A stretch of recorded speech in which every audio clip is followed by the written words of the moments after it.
نیکی کی دعوت دینا اور برائی سے روکنا، یہ اللہ کو عمل بڑا پسند ہے۔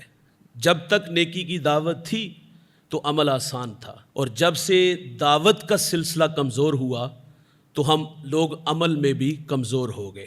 یہ دعوت صرف مولوی کا حق نہیں کہ وہ یہاں ممبر پہ بیٹھ کے لوگوں کو واعظ و نصیحت کرے، بلکہ جو یہاں سننے آتے ہیں یہ ان کا بھی حق ہے کہ جو یہاں سے سنے وہ گھر جا کے اپنے بیٹوں کو، اپنی بیٹیوں کو، ماؤں بہنوں کو یہ پیغام سنائے۔ اللہ کے رسول صلی اللہ علیہ وسلم نے حجۃ الوداع کے خطبہ میں فرمایا تھا جس کے پاس ایک آیت ہے وہ دوسرے تک پہنچا دے، اور حضور فرماتے میرا پیغام ان لوگوں تک پہنچا دو جو یہاں موجود نہیں ہیں۔ پھر صحابہ اکرام نے اس دعوت کے عمل کو کتنا عام کیا، کتنی محنت کی، کتنے دوڑ لگائی، آپ پڑھ کے دیکھ لیجئے۔ ایک صحابی اتنا آگے بڑھ گئے کہ آگے دلدل آ گئی، تو گھوڑے کی تنابیں کھینچ کے کہتے ہیں کہ یا اللہ کیا کروں، تیری زمین ہی ختم ہو گئی ہے لیکن میرے جذبے آج بھی جوان ہے۔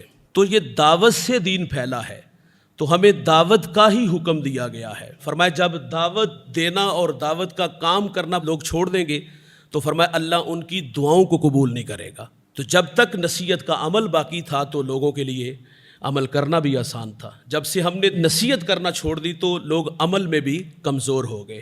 آپ پڑھ کے دیکھیے گا نبی رحمت صلی اللہ علیہ وسلم کے جو تربیت یافتہ صحابہ تھے، ان کی زندگی وہ وقت آخر جب سانسیں ٹوٹ رہی ہوتی تھی تو اس وقت بھی دعوت کے عمل کو انہوں نے نہیں چھوڑا۔ حضرت عمر رضی اللہ تعالیٰ عنہ بستر علالت پہ ہیں، ایک صاحب تیمارداری کے لیے آئے، کہا حضرت حال کیسا ہے؟ کہا میرا ٹھیک ہے، تیرا ٹھیک نہیں لگ رہا۔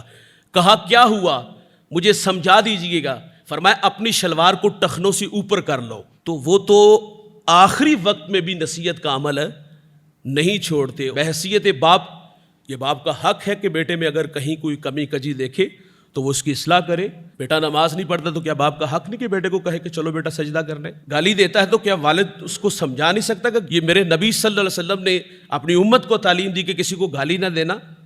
اگر اولاد حرام کی طرف ہاتھ بڑھاتی ہے تو والد کو کہا ہے نا کہ اس کی نوک پلک تیرے کندھوں پہ، تو نے سنوارنا ہے اسے۔ استاد اپنے شاگردوں میں جو اخلاقی کمیاں دیکھے تو وہ ان کی اصلاح کرے۔ اصلاح کا عمل کمزور ہوا تو بد عملی عام ہوئی۔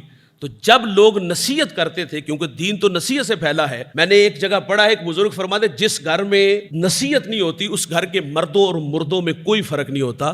تو اس لیے ہمیں نصیحت کا عمل باقی رکھنا ہوگا۔